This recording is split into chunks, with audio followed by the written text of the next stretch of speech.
All right, welcome everybody. You guys can hear me loud and clear. All good? All good. All good. Thanks. So, welcome to our another KSS session, guys. We'll be talking today with you guys regarding how to tell stories using data, especially in the age of information overload. I know some of you might think this is going to be boring. I try to make it as entertaining as possible. At the same time, it's make it as relevant to you as possible. So regardless of your department, you will get something out of this talk, for sure. So what is the age of information overload? Well, we're currently living in it. If you don't believe me, take a look at your daily life. Basically, this is an average day of your life. Just an average day of your life. Yeah, this is what's happening to you on a daily basis. We have TikTok, we have TikTok, we have Facebook, we have SMS and all the emails and Netflix and WhatsApp and Clubhouse and Twitter and internet and Instagram and YouTube. Your brain is kind of getting fried if you don't understand what's happening to you. That's why when you go to sleep, it's like your brain is still going. It's like, whoa, man, what's happening? This is not really normal for us. This has major side effects for us as human beings. This really has, it will be very interesting to see where we'll be at 10 years from now.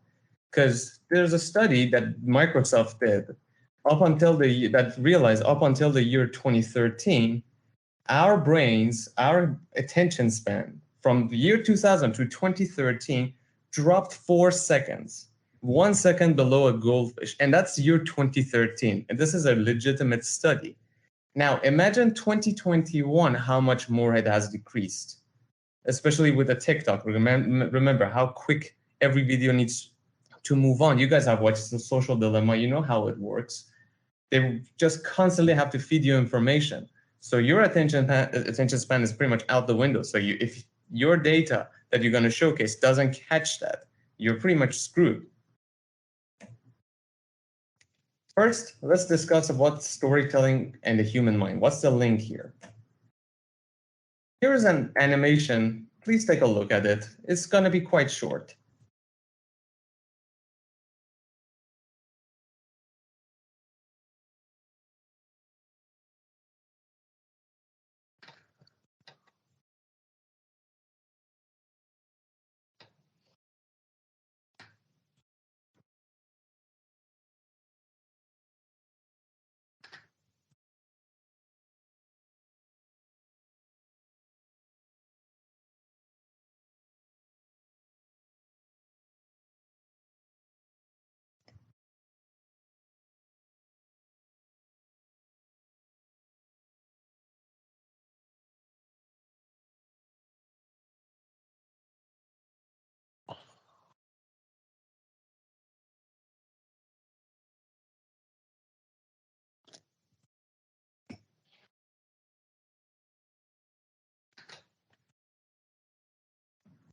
Simple animation. You might think like, why did I show you this? You might be like, what was the point? But if I ask you, what did you see? You would think, whoa, there's some story happening here.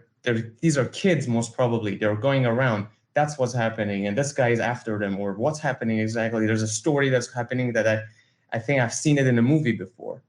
In reality, it's just shapes moving around on the screen. You attach that story. This is a story. This is an experiment done in 1950s by Dr. Hyder and Simmel, where they showed this particular animation to 120 people. And out of 120 people, 117 of them said, I see a story. There's something happening there. And only 3 said, I just saw a bunch of shapes moving around on the screen. How can simple shapes like this, just by moving around, giving 170 people an idea of a story? Well, there's multiple factors to it. One factor is that you have emotional investment. Your emotional investment to these the most basic shapes ever. You have emotional investment, and that comes from your personality, your culture, your dreams, your thoughts, your wishes. These are all the things that we tap into if you want to advertise something to somebody. You give them an idea of something. And you go like, you can't be like that. You can't have this. You can't be this cool. That's why we have these advertisements. That's why, like, you go buy a tuxedo, you're like, oh, I look like James Bond, man. Or, I mean, no person on earth would wear a watch like this, but you think you get that watch, you're like, I'm Leo DiCaprio, man, I'm on Titanic. That's what I am. But in reality, no, nothing. It's nothing. But because you have that emotional investment, you have that experience and attachment between the object and your own personality. You see this in art and culture. This is Kazimir Malevich. He's a Russian painter, and he actually started a movement in Russia known as Suprematism, which really is prominent in Russia at the moment. He designed this. He painted this, the black square. The black square is one of the most famous modern pieces of modern art today. And his idea was that, look, art is being used for propaganda. Art is being used for this and that. I want to strip art to its most basic fundamental form and make it show nothing but art itself. And that's what he wanted to do. You can't really associate anything with this. This is just a black square. And he says, by suprematism, I mean the supremacy of pure feeling in creative art. What a profound idea. But one of his disciples, E.L. Lazinski, great artist, same concept, same idea, suprematism, minimalism, all this movement, he created one of the most famous propaganda pieces of the communist era, which is this, the red veg. Beat the whites with a red veg. This art was created by him, and red represented communism to going against the whites. It's one of the most famous pieces of art in Russia at the moment. However, if I just take this and turn it to this, just turn it to white, its meaning can completely change. In another culture, in the Zoroastrians, for example, this is a battle between good and evil immediately. White and black is always apparent. Of many cultures, white and black is always opposites to each other. So by just having that little switch, culture changes. Your thinking changes. What you associate with it changes. However, red is associated with communism. You see that, you like communism. This is actually a color wheel. This is called colors in culture, where actually breaks down what colors are in each one of the cultures and what it represents in each culture. A color that can represent happiness in one can easily represent sadness in another. So we're here for data. How is this going to be done with data? What are you here for? That's what we're here for, is to see what data is. Well, basics. Data. What is it? Before we continue on with this, Edward Tufte mentions something very interesting. He says, only two industries refer to their customers as users: computer design and drug dealing. And that's so true. What other industry do we have that actually that says, hey, these are our users, or he's a user? Both a computer and the drug dealing. And it is a drug now. So we have types of data. Qualitative data, you have abstracts, you have impressions, you have your feelings, you have your hypothesis, you have your mental process that you're trying to actually get across with another individual. It's descriptive. That's what's qualitative. Then we have the quantitative data. Now that is numbers, the budgets, the measurements, the things that you can measure with data and numbers. That's what's quantitative, and that's what we'll be dealing with here. Then we have the structures that displays data. There's multiple structures that shows data. And to break down the quantitative data and how those structures are, number one is sentence, then there's the table, and then the graphic. Pretty simple, pretty easy. What's the sentence? The name says it. It's a sentence. It conveys the data. It conveys an information upfront using words. That's it. Trump declared war on North Korea. Sounds great. I got the information I need. Thank you very much. I don't need to see a pie chart. That doesn't make sense now, does it? Nobody knows what the hell that means. Trump 75, North Korea 25. What's happening here? Then there's a table. Tables are just information, data that are actually there for you. Yellow pages are a great example. Are there for you. You open, you look for what you're looking for, you find it, you get out. It's as simple as that. There isn't any exploration or explanation going on. you know what you're looking for. You get it right out the gate. And there's a graphic, the one that you want to work with the one that we always see. Okay, what is our budget? What are we missing? Are we losing money? Are we gaining money? What is the profit level? All of that. The graphic allows you to actually explore a data, actually showcase a series of mass chunks of data in a more understandable manner. This is actually a very, very good design that is actually done. I think was by Wall Street Journal, I think, that you can actually see in which sectors of United States and in which sectors there's jobs gained and in which sectors the jobs are lost. It's very simple, very beautiful. There is a simple explanation at the top. There is a color, so you can know by the darker it be, the more it actually is going to have to be dipped down. And there you see which part is actually on the rise, which is shown with a light here. Very simple, very beautiful. That's what the graphic is. So how are we using these data? What's the uses of it? Well, there's two uses. One is the exploration and one is the explanation. Simple. Exploration, what we're looking for is we try to explore a data. The name is on it, basically. This is a map of United States during a Trump and Hillary battle during the 2016 election. If you take a look, this was actually on the website. You go, you hover on top of one of the counties, one of the states, and you see, all right, in the state of Wyoming, Trump is leading by this percentage. I'm exploring the data to understand what's happening in such a state. Exploring. Then there's explanation. Explanation data is best to showcase with you guys with this, which is the Challenger, which was launched during 1986, if I'm not mistaken. This is a space shuttle that was launched into the orbit in 1986 during wintertime, and the date of the launch was keep getting postponed and keep getting postponed. The more the dates get postponed, the more money you lose. So, but the thing is, the wintertime, the temperature drops. It causes damage to the O-rings on the missiles that's carrying the rocket. Basically, the O-rings are around the missiles that's going up. Now, the scientists were basically like, well, we have to give the guys who have the money, basically, our investors, a reason that why the hell we're postponing such a thing.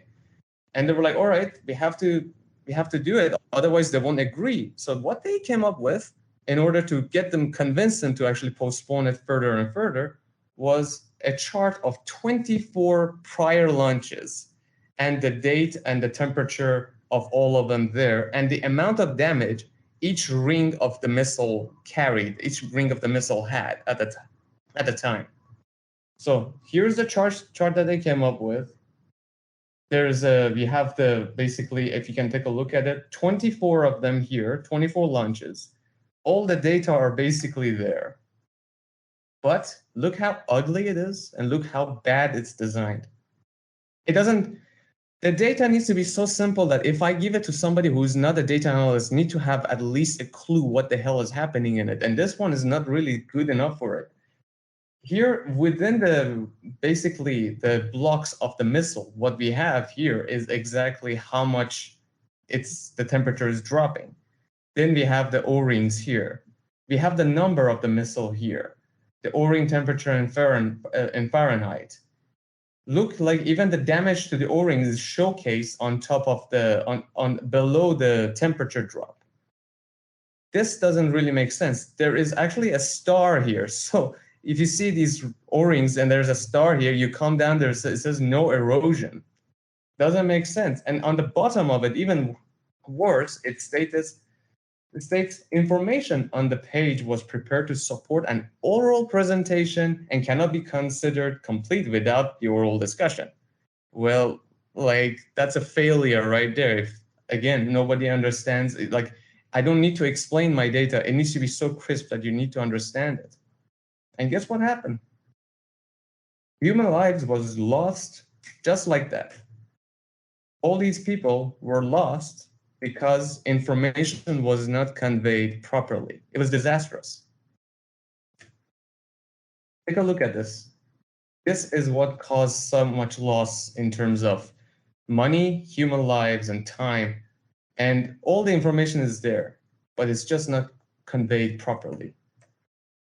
Edward Tufte, some people even call him the grandfather of data visualization, says the display contains all the information necessary to diagnose the relationship between the temperature and the damage. If only we could see it. In the 13 charts prepared for making the decision to launch, there is a scandalous discrepancy between the intellectual task at hand and the images created to serve those tasks. Everything is there, not presented well. So he redesigned the whole model in a much more efficient way. This is a chart. We have the temperature below here, and we have the number of O-rings here. And at the top is simple description. Here says, dots indicate temperature and O-ring damage for 24 successful launches prior to Challenger. Curves show the increased damage is related to cooler temperatures. So see, first launches is shown with red dots. It's a story. It tells a story. It's perfect. Each launch, each one of these red dots is showing a launch. How much damage to the O-ring, how much damage is gaining as the temperature is cooling down, reaching 30. And voila. Now, by showing it by this dotted line, it goes to the top. It goes even like comically even goes beyond the level of the chart at the top with a red line, with a simple note at the top, extrapolation of damage curve to the cold Challenger launch at 31 forecasted temperature for January 28th, 1986. It showcases like there's an explosion that happens, which it did happen. It showcases that story perfectly. Temperature, O-ring damage, beyond the damage, which is the explosion and the catastrophe. Now I want to bring you guys attention to something pretty cool, and I hope you find it cool as well, because I really had a blast going through this. It's known as the greatest statistical graphic ever. Fantastic statistical graphic. Get ready for it, and here it is. Yeah, you might not think it's much, right? It's like, what the hell is this? What is this zigzag? Nobody knows what it is. Well, simply to put it, this wasn't done yesterday. This was done in 1812. Not 1812. It was done way after that, a little bit after that. This is the French invasion of Russia, showcased in a 2D form. Simple. French invasion of Russia. French basically invaded Russia at 1812. The war didn't last long. It was 1 year. During winter, where basically the French army was invading Russia, the Russian troops were basically just backtracking. It was backtracking to the whole thing back to the Moscow because the winter was reaching. And really not getting any casualties. They were just letting the French troops get in, reach Moscow, and they burned Moscow and all its provinces and provisions. And the French were like, well, we're hungry, it's winter, we're not used to this amount of cold. And they all had to go back and, well, let's explore how it happened here. This was actually designed by Charles Joseph Menard, a French civil engineer, and who died at 1870. This data basically shows, it's perfect because it shows the size of the army, the location on the 2D surface, the direction of the movement, and the temperature during the retreat from Moscow. Now, how are all these four really shown there on that zigzag that you might think like, oh, what is that BS? Here's how it's been shown there.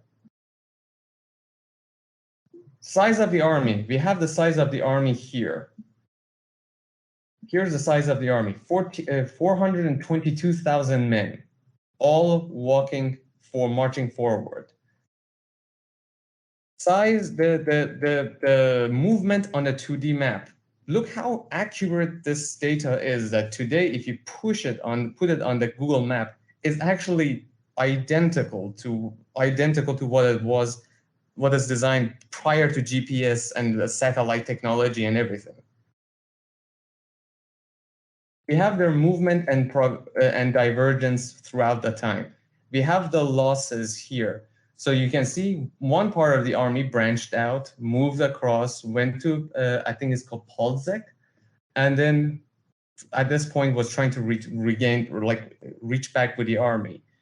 This other army is keep losing casualties. Every time this ridges happen here, they're losing people. People are dying as they're marching forward from cold, from some guerrilla warfare that Russians were trying to have on them. They were really, really suffering here. Then you have it here where they reach Moscow and they don't have any food. They don't have anything. The city is burned down. The Tsar burns down the city. So Napoleon doesn't have anything at the city to eat, or no clothing, nothing is left there for them. They start to retreat. And from there on, it's only cold that's killing the army. The black line is showing how they're coming back. And the line is shown there. And it shows how much the temperature is slowly going down and down and down. And how much the temperature is killing them. It was so cold that people used to kill their horses and crawl into them. That's how cold we used to get there. A simple, beautifully designed map of data presented here to convey a story. There's enough explanation at the top. There's the temperature, the narrative, the movement, the numbers, all is there. Now we have memory and data. You need to understand, now we're getting closer to, okay, what comes into the design of the data? What are the things we need to consider? We know we have long-term memory, which is your birthday, your graduation, your wedding, great.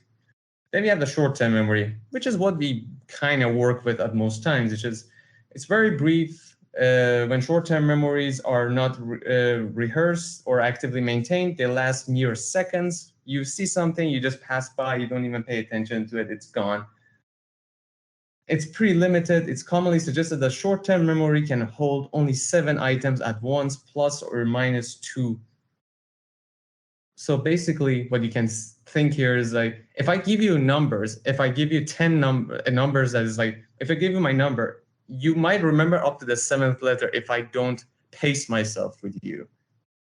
But if I suddenly give you 10, you might only remember 7, 6, and if you don't repeat it to yourself, it's going to keep getting lower and lower. That's why I have to repeat it, so it's actually penetrates deeper into your brain. However, there is one more memory that's left that people don't know about. Iconic memory. Well, visual designers here might have heard of it. It's your visual stimuli memory. It's something that stimulates your brain visually, and it catches your eye immediately. That's something that we work with. That's what we're trying to capture. That's what we try to make an impression, and you try to capture people's attention. We have the attentive, and then there's a pre-attentive side to this. Our attentive side is that you look out in the street, nothing is standing out for you, but you're actively looking for something that's standing out. That's attentive. Great. However, our designers, we look for pre-attentive one. I'll give you guys 5 seconds and tell me how many 7s do you guys find in this? How many 7s do you find in this in the next 5 seconds? 5, 4, 3, 2, 1. Write down in the comment section, say how many you found. But you might have found 1 or 2, but you didn't find all of them. 5 seconds was done. You didn't find all of them. However, if I show it to you guys like this, there you go. Now that's pre-attentive right there. I made a distinction between 7 and the rest of it, and that's how you could spot it. Pre-attentive is very, very essential for us graphic designers in some senses, because you try to make something stand out. That's where the CTAs come from. If the CTA is not standing out, then why wouldn't anybody click on it? You look for something that always stands out. There's a length, there's a width. Simple orientation, the size of it, the shape. In the case of our numbers, we had the color here. Color intensity, grouping, position, enclosure. all of these elements are pre-attentive that you tap into, that you try to capture someone's attention and try to actually make them pay attention to something in particular. When you try to stand out, when somebody's like in a group of 5-footers, there's a 6-footer, you'd be like, okay, that's pre-attentive because he's standing out.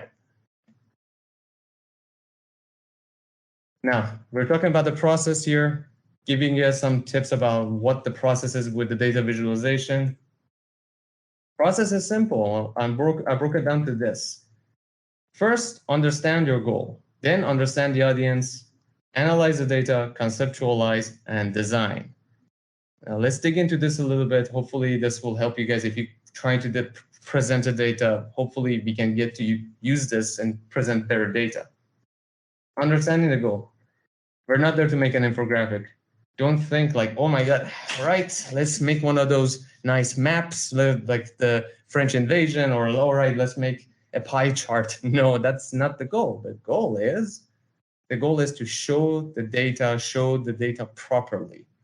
Infographics are just tools for you to have a better insight. Without a proper goal, infographics is useless. Goals are like increasing in sales by a certain percentage. What do I want to show you? I want to show you sales, how much we've increased at the time. That's what I want to show. That's what my focus is. And I'm going to have to show you, I can show it to you with a simple drawing. I can show it to you by just showing a number on a piece of paper. That's the goal, not pie charts. By the way, pie charts are horrible. Now, understanding the audience, know who you're showing it to, because you don't want to suddenly show somebody quantum mechanical blah, blah, blah of the data visualization to a novice who really hasn't any idea what you're showing to them. See, you have the novice, first exposure to the subject, but doesn't want oversimplification. We have the generalist. Generalists are the people who are aware of the topic, but looking for an overview, understanding, and major themes. We have the managers. They want in-depth, actionable understanding of intricacies and interrelationship with access to the details. Then we have the experts, more exploration and discovery, and less storytelling with great detail. Then we have the executive we have to present to, which is only has time to glean the significance and conclusions of weighted probabilities. You don't want to waste too much of their time. You want to be like, all right, look, man, here's where we're at. Here's where we need to get. This is the data. Some people you need to spend more time. It's like, right, here's where we're at. Here's where we need to get. And here's what's happening in between. Know who you're dealing with, and based on that, design your data. Otherwise, it's just waste of time for everybody. Analyzing the data. Firstly, look at the data as a whole. Before diving into data and occupying your mind, look at the overall shape of it. It really, really helps, especially like a lot of us work with GA with our like numbers of products here. We need to have an understanding of the whole of the product, from the whole aspect of an overview aspect, what's happening, and then dwell deep into it. Because once you dwell deep into it, you kind of get, your vision gets muddy. You don't see what's happening in the bigger picture. Then explore the data. Take the data apart and ask questions constantly to see if it fits your objective or not, or if it's right or not, or in the right place or not. Then declutter the data. Don't show anything that's unnecessary. Really, really important. I see this happen a lot. Why wouldn't you want to show something that's unnecessary? Because it's just going to stick out like a sore thumb and it's going to confuse people. Don't show anything that's unnecessary. If it doesn't serve your data, don't show the data. Do not censor. Don't be selective about the data you include or exclude unless you're confident that you're giving your audience the best representation of the data, of what the data says. Then conceptualize. So you need to have a clear collaboration between the writer, the designer, the analyst. These three people are key in conceptualization of the data. Sketch, sketch, sketch. Tool doesn't matter at this stage. Tools are just going to tie you up at the end. If you can sketch it with pen and paper and show it, if you can't do it with a pen and paper, don't even bother going with the tools. Make sure you can actually do it as simple as possible, and make sure it's as simple as it can get. The writer needs to know what he's doing, the designer and the analyst, and these three need to work proper together. In the build stage, good design is like clear thinking made visual.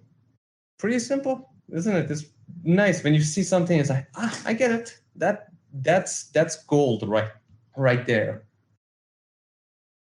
Invest in a good designer. This is so key.